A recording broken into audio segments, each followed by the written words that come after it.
স্বর্ণালী, তুই কিছু রান্না করিসনি?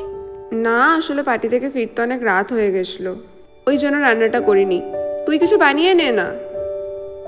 গত 7 ডেজ ধরে তো আমিই করছি। অ্যাটলিস্ট সকাল সকাল বলতে পারতিস, আমি তো অফিস যাব। কত হয়েছে? 1600। আমি অনলাইন করে দিচ্ছি। ডান। এই স্বর্ণালী, দাঁড়া একটু, তোর ভাড়াটা দে, ডেট হয়ে গেছে তো। একটা কাজ কর না, তুই এ মাসের ভাড়াটা একটু দিয়ে দে।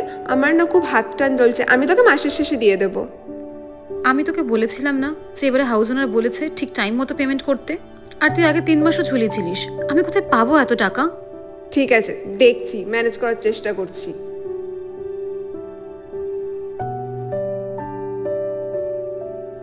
স্বর্ণালী, এ মাসে তাহলে ওই ফেস ওয়াশ, বডি ওয়াশ আর কিছু সিরাম একসাথে কিনে নিই। আরে না না, তুই কেন, এসব আমি এমনিও ইউজ করি না। আর এইটা তো ভাই আমি আজকেই ইউজ করেছি। প্রোডাক্টগুলো আমি শুধু একা ইউজ করলেই সেগুলো 2 মাস চলে। এখন তো 1 মাসের আগেই আমাকে প্রোডাক্টগুলো আবার অর্ডার করতে হয়।